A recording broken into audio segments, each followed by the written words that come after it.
మంచిర్యాల జిల్లా లక్షెట్టిపేట పురపాలక పరిధిలోనే మోదెలలో వెలిసిన సిఎస్ఐ చర్చి తెలంగాణ రాష్ట్రంలోనే మెదక్ తర్వాత రెండో అతిపెద్ద మహాదేవాలయంగా ప్రసిద్ధిగాంచింది. ఈ చర్చి పర్యాటక కేంద్రంగా బాసిల్లుతోంది. పట్టణ శివారుల్లో టేకువనంలో విస్తరించి ఉన్న సిఎస్ఐ చర్చి పక్కనే నెలకొని ఉన్న శిలువగుట్ట చూపరులను ఆకట్టుకుంటుంది. ఇంగ్లాండ్కు చెందిన మత ప్రచారకుడు సిజీ అర్లీ తన ప్రచారంలో భాగంగా 1928లో ఈ ప్రాంతానికి వచ్చారు.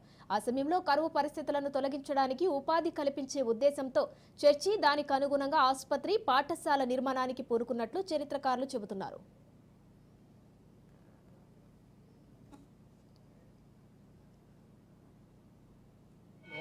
నవంబర్ 25వ తారీఖు నుండి డిసెంబర్ 25వ తారీఖు వరకు ఒక నెల రోజులు పండుగ వాతావరణము సంఘములలో జరుగుతూ ఉంటుంది. అందులో భాగంగానే నవంబర్ 25వ తారీఖు నుంచి ఈ యొక్క చర్చి ఆవరణలో నిర్మించినటువంటి క్రీస్తు జన్మించినటువంటి స్థలముగా చెప్పబడుతున్నటువంటి చరిత్ర ప్రకారం పశువుల పాక ఆరాధనలు జరుగుతూ ఉంటున్నాయి.